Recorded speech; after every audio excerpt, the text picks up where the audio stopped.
माणिकराव कोकाटे यांनी सभागृहामध्ये मोबाईलवर रमी खेळतानाचा त्यांचा एक व्हिडिओ समोर आला होता आणि त्या व्हिडिओ संदर्भात गदारोळ मागचे 2-3 दिवस सुरू आहे। या व्हिडिओवर माणिकराव कोकाटे यांनी स्पष्टीकरण देण्याकरता एक पत्रकार परिषदच घेतली। मला रमी खेळताच येत नाही, हा विषय इतका का लांबवला जातोय, ओढला जातोय, ताणला जातोय, मी काय विनयभंग केलाय का, मी का म्हणून राजीनामा द्यायचा। कृषी मंत्री कोकाटेंनी राजीनामा न देण्यासंदर्भात मोठं विधान केलेलं आहे, तर आरोप करणाऱ्यांना कोर्टात खेचल्याशिवाय राहणार नाही असा इशारा सुद्धा कोकाटेंनी दिलाय। माझा 18 सेकंदाचा व्हिडिओ दाखवून माझी बदनामी करण्याचा कट रचला गेलाय असं ते म्हणाले। तसंच मुख्यमंत्र्यांनी या विषयाची सखोल चौकशी करावी असं पत्र मी मुख्यमंत्र्यांना देणार आहे आणि यात जर मी दोषी आढळलं तर मी स्वतः नागपूर अधिवेशनामध्ये राजीनामा देईन असं विधान कोकाटेंनी केलं आहे।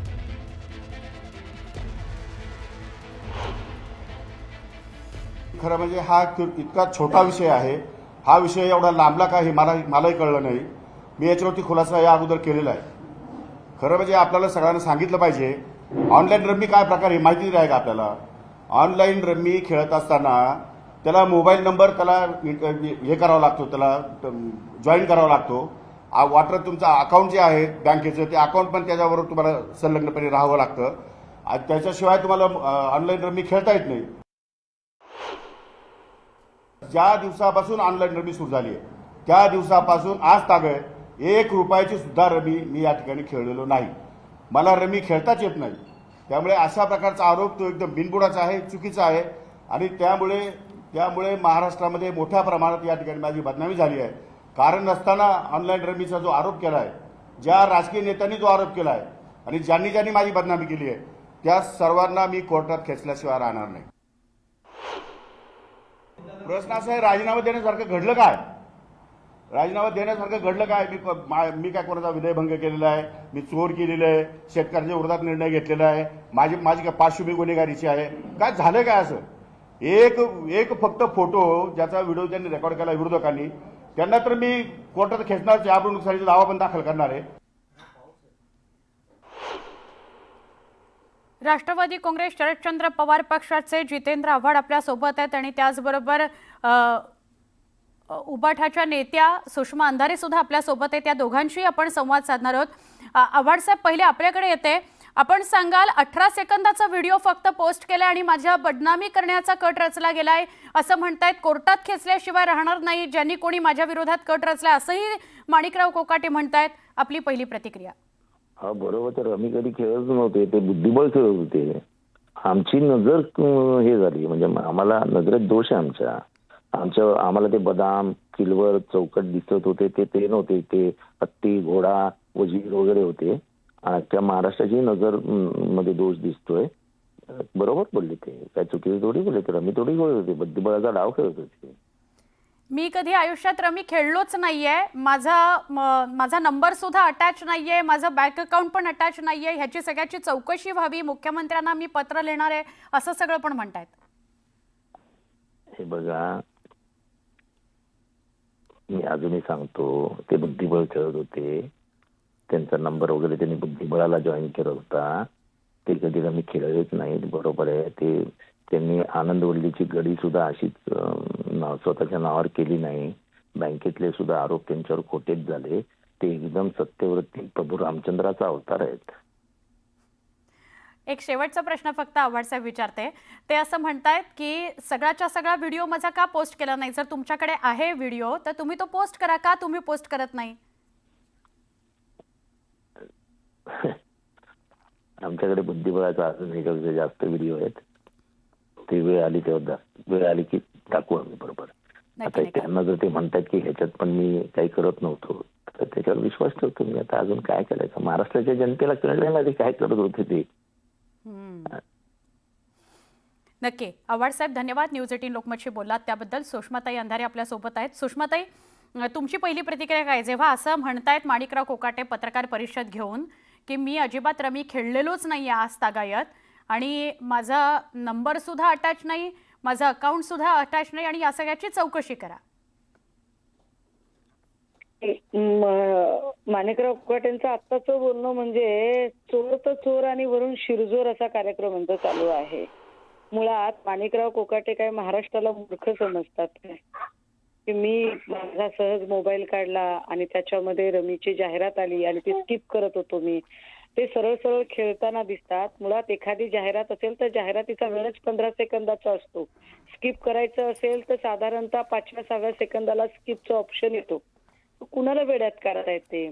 आणि ते जर म्हणत असतील की मी सगळ्यांना कोर्टात खेचणार आहे, तर माझं माणिकराव कोकाटेंना खुलं आवाहन आहे. तुम्ही ज्या ठिकाणी बसला होता, तुमची जी आसन व्यवस्था आहे त्या भागात सगळे सत्ताधारी आमदार बसलेले होते. पण तुमचा व्हिडिओ ज्याने कुणी शूट केलेला आहे तो सत्ताधारी आमदार आहे. त्यामुळे तो सत्ताधारी आमदार कोण आहे, हिम्मत असेल तर तो शोधा. आधी त्याच्यावर काय केस करणार आहात ते सांगा. आणि बदनामी करण्याचा विषय असेल तर माननीय मुख्यमंत्र्यांनी सुद्धा रमी खेळण्यावर जी नाराजी व्यक्त केलेली आहे, मग काय मुख्यमंत्री फडणवीसांना पण तुम्ही कोर्टात खेचणार आहात का? आणि तिसरा मुद्दा ज्याच्यावर कोकाटे म्हणतात की मी असं काय मोठं पाप केलं बाबा रमी खेळून, तर कोकाटेंना हे कळलं पाहिजे की ते कृषी मंत्री आहेत. महाराष्ट्रातला शेतकरी जणू निसर्ग त्यांच्यासोबत जुगार खेळत आहे. महाराष्ट्रातला शेतकरी कधी पीक आणि विमा, आणि कधी सुषमाताई पीक सॉरी नुकसान, मी कधी तुम्हाला अवकाळी पाऊस. थांबवून विचारते.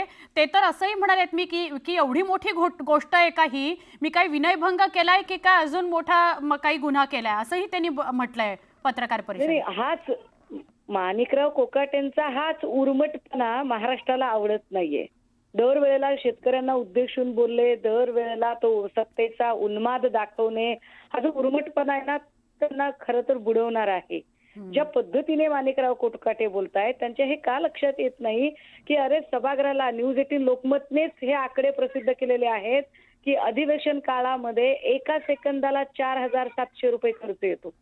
हे जे एका सेकंदाला 4,700 रुपये खर्च होतात ना, ते महाराष्ट्राच्या जनतेच्या कष्टाचे पैसे आहेत. आम्ही भरलेल्या कराचे पैसे आहेत. या पैशातून आमची अपेक्षा आहे की अधिवेशन काळात आमच्या प्रश्नांवर चर्चा व्हायला पाहिजे, ना की तिथे रमी खेळली पाहिजे. तुम्ही आमचे प्रश्न सोडून जर तिथे रमी खेळत असाल तर तुम्ही महाराष्ट्राच्या जनतेच्या पैशांचा चुराडा करत आहात, अपव्यय करत आहात आणि हा गुन्हा आहे. ताई, आणि म्हणून तुम्ही माणिकराव आता कोकाटेंनी राजीनामा दिला पाहिजे. बोलताना तुम्ही एक फार महत्वाचं विधान केलं, म्हणजे सूचकच वक्तव्य होतं ते की ते जिथे बसतात त्यांच्या आजूबाजूला सगळे सत्ताधारीच बसतात, तर त्यांनी हे खरं शोधायला पाहिजे की हा व्हिडिओ नक्की कोणी शूट केलाय.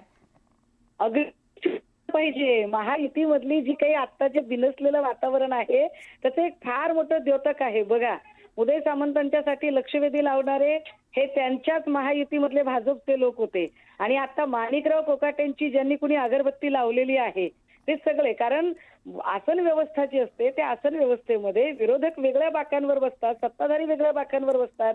त्यामुळे माणिकराव कोकाटेंचा व्हिडिओ ज्या पद्धतीने शूट झाला, म्हणजे ताई तुम्हाला असं म्हणायचंय की रोहित पवार किंवा जितेंद्र आव्हाड यांच्याकडे जे कुठले व्हिडिओ माणिकराव कोकाटेंचे आहेत ते महायुतीतल्याच कुणीतरी दिले?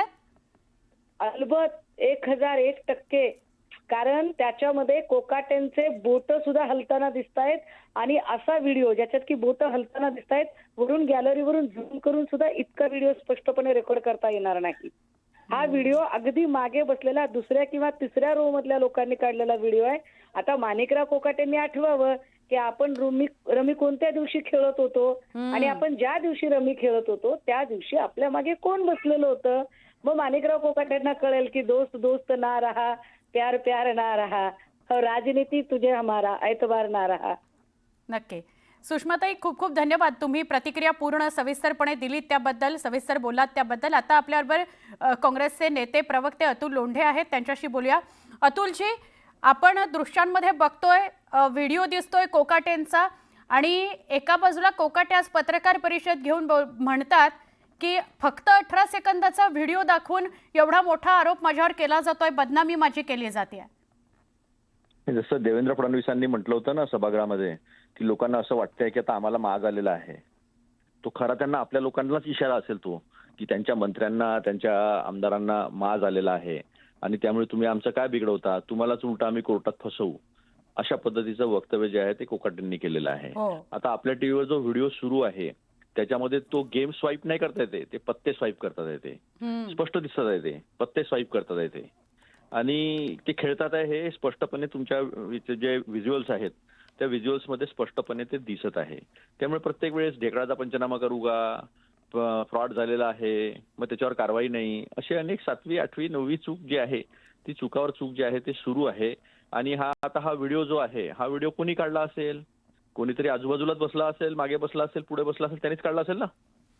म्हणजे त्यांच्याच पक्षातल्या कोणतरी लोकांनी काढलेला असेल. म्हणजे सत्य जे आहे ते स्पष्टपणे पुढे आलेलं आहे. आणि त्याच्यानंतरही जर अशी भाषा होत असेल तर हे लोक शेतकऱ्यांसाठी काय करतील? या लोकांना या महाराष्ट्राच्या जनतेचं काही देणं घेणं आहे का? एक तर निवडणूक चोरून आलेले आहे, मताची चोरी करून सत्तेत आलेले आहे. पण मग महायुतीतले अतुलजी, महायुतीतले जे पक्ष आहेत तेच आपापसात एकमेकांवर कुरघोडी करण्याकरता अशा प्रकारचे कृत्य करतायत एकमेकांच्या नेत्यांविरोधात, असं म्हणायचंय? पण प्रश्न आहे ना, भ्रष्टाचारी आणि व्याभिचारी इकडे चालू आहे. आपलं याचा काय हनी ट्रॅप सुरू आहे, त्याच्यात एकमेकांच्या वर आरोप सुरू आहे. आणि दुसरीकडे अशा पद्धतीचं रमी खेळणं सुरू आहे. त्यामुळे हे दिसत आहे पैसा सत्ता ही जी आहे ती डोक्यात गेलेली आहे. आणि त्याच्यामुळे पत्रकार परिषद घेऊन सांगतात की काय करायचं तुम्ही करून घ्या, उलट मी तुमच्यावरच केसेस टाकणार आहे. त्यांना दाखवा तुमचा हा व्हिडिओ, त्यांना पाठवा, त्यांना दाखवा की तुम्ही गेम स्वाईप करत होते का, अचानक पॉपअप झाला तुमच्या तर स्क्रीनवर. त्याच्यावर अतुलजी त्यांचं असं म्हणणं आहे की फक्त 18 सेकंदाचा व्हिडिओ दाखवला जातोय, पूर्ण व्हिडिओ दाखवत नाहीयेत कारण त्यांच्याकडे असं काही नाहीच आहे. आणि दुसरं त्यांनी असंही म्हटलं, धक्कादायक विधान केलं की विनयभंग वगैरे मी काही केलाय काय, मोबाईलवर गेम खेळणं एवढा मोठा इश्यू का केला जातोय? विनयभंग म्हणजे विनयभंग केल्यानंतर करायचं असं म्हणणं आहे का? हा विनयभंग नाही आहे का? हा तुमचा विनय कोणाकडे असला पाहिजे? शेतकऱ्यांकडे असला पाहिजे. सभागृहात बसून शेतकऱ्यांचे प्रश्न, कृषीचे प्रश्न जे आहेत त्याच्यावर तुमचं कॉन्सन्ट्रेशन असलं पाहिजे. त्यांना विचारा ना, सुटले का कांद्याचे प्रश्न, सुटले का सोयाबीनचे प्रश्न? तुम्ही जे म्हटलं तो सोयाबीनला 6,000 रुपये भाव देऊ, त्याचं काय झालं? पूर्ण कर्जमाफी करू, त्याचं काय झालं? त्याच्यावर तर काहीच बोलले नाही ते. त्याच्यावर त्यांनी असंही म्हटलं नाही की मी आहे तोपर्यंत शेतकऱ्यांचे हे प्रश्न मी सोडवणार. उलट ते खेळताना दिसत आहे ना सरळ सरळ. हा तर व्हिडिओ मी पण नव्हता बघितला जो तुम्ही दाखवून राहिले. खेळताना दिसत आहे ते. आणि मग खोटं बोलले ना पुन्हा ते येऊन स्क्रीनवर. आता ते हे खोटं वापस घेऊ शकतील का? दुसऱ्यांदा खरं तर म्हणाले. आज तर त्यांनी पत्रकार परिषद घेतली, त्याच्या आधी ज्या दिवशी हा व्हिडिओ समोर आला रोहित पवारांनी माझं काय म्हणणं आहे, त्यांनी म्हटलं की मला खेळता येत नाही. तुमच्या व्हिज्युअल्स मध्ये ते खेळताना दिसत आहे. म्हणजे स्पष्टपणे ते खोटं बोलत आहेत. जे एखादा नेता जो मंत्रिपदावर आहे, सभागृहामध्ये हे काम करतो आणि वरतून नंतर खोटं बोलतो, याचा अर्थ काय घ्यायचा? खरं. आणि महाराष्ट्र अतुलजी आक्षेप याकरता घेतोय हा व्हिडिओ आल्यानंतर की ते कुठे बाहेर खेळत नाहीयेत, ते सभागृहामध्ये बसून रमी खेळताना दिसतायत, असं दृश्यांमध्ये तरी दिसतंय. आणि म्हणून इतका गदारोळ होतोय. अतुलजी, तुम्हाला एक सांगतो, इतकं दुर्दैव आहे हे की हे लोक रमीचा ऍडव्हर्टाईज करतात. काही प्लेयर्स पण करतात, काही जे समाजामध्ये मोठे लोक आहेत ते त्याची ऍडव्हर्टाईज करतात रमीची. किती लोक बर्बाद झाल्या रमीमध्ये हे जरा एकदा माधुकर कोकाटेंना सायबर सेलमध्ये जाऊन विचारा म्हणा एक वेळा. हो, माणिकराव कोकाटेंना नक्की. माणिकराव कोकाटेंना एकदा जाऊन विचारा म्हणा सायबर सेलमध्ये. अतुलजी, तुर्तास धन्यवाद, आपण ही प्रतिक्रिया दिलीत त्याबद्दल. जितेंद्र आव्हाड, मग सुषमा अंधारे आणि आत्ता अतुल लोंढे आपल्याशी सविस्तरपणे बोलत होते माणिकराव कोकाटेंच्या पत्रकार परिषदेनंतर. सध्याच्या राजकारणावरून राऊतांची जोरदार टीका झालेली आहे. कुंभात जाऊन आंघोळ केल्यानं पाप काही धुतलं जात नाही. संजय राऊतांनी गिरीश महाजनांवर निशाणा साधलेला आहे. राज्यसभेच्या कामकाजावरूनही राऊतांचा निशाणा आहे. खासदार संजय राऊतांकडून कोकाटेंच्या राजीनाम्याची मागणी केली जाते. महत्त्वाची बातमी आहे, संजय राऊतांनी घणाघात केलेला आहे. राज्याच्या मुख्यमंत्र्यांची आणि उपमुख्यमंत्र्यांची काय मजबुरी आहे की संपूर्ण महाराष्ट्र ओरडून सांगतोय, तुम्हाला आक्रोश करतोय. शेतकरी लोक रस्त्यावर उतरलेले आहेत. हाणामाऱ्या सुरू आहेत आपापसात राजीनामा मागण्यासाठी. आणि तरीही देवेंद्र फडणवीस कृषी मंत्र्यांना संरक्षण देत आहेत. हा या राज्यातल्या शेतकरी वर्गाचा अपमान आहे. कोणत्याही परिस्थितीत कृषी मंत्र्यांचा राजीनामा द्यावाही लागेल आणि घ्यावाही लागेल. महाराष्ट्रामध्ये हनी ट्रॅपचं प्रकरण जे सुरू आहे आणि देवेंद्रजी म्हणतायत असं काही नाही, रोज प्रकरण येत आहे, रोज धाडी पाडतायत. पण त्या धाडी अत्यंत गुप्तपणे पाडतात. काहीतरी शोधतायत पोलिसांची पथकं काहीतरी शोध घेत आहेत, कुठल्या तरी सीडीचा आणि कुठल्या तरी पेन ड्राईव्हचा. खूप शोध घेत आहेत. प्रफुल्ल लोढावरती आता पुण्यातही गुन्हा दाखल करण्यात आलाय, बावधनमध्ये, आता मुंबईमध्ये करण्यात आला होता, आता पुण्याच्या पोलिसांनी प्रफुल्ल लोढा हा एक छोटा मासा आहे, मोठा मासा मंत्रिमंडळात आहे. लोढा अहो सर्व फोटो सोडून द्या हो. तो पेढा कोणाला भरवतोय, तो मिठी कोणाला मारतोय, तो कोणत्या पक्षात होता, आणि त्याचा जो व्हिडिओ तो सांगतोय तो काय सांगतोय, तो कोणाचं नाव घेतोय. दुसऱ्याचं नाव घेतल्यामुळे गिरीश महाजन यांच्यावरती डाग धुतले जात नाहीत, लक्षात घ्या. गिरीश महाजन यांच्यावरती अशा प्रकारचे आरोप वारंवार होत आहेत. मी करत नाही. महाराष्ट्राच्या मंत्रिमंडळात देवेंद्र फडणवीस यांचे संकट मोचक जे स्वतःला समजून घेत आहेत, त्यांचं कॅरेक्टर काय आहे, त्या सगळ्या मंत्र्यांच्या सगळ्या किती शुद्ध चारित्र्याचे लोक आहेत. कुंभला जाऊन तुम्ही डुबक्या वगैरे मारल्या असाल हो, म्हणून काय महाराष्ट्र शुद्ध झाला नाही, महाराष्ट्र अधिक गढूळ झाला.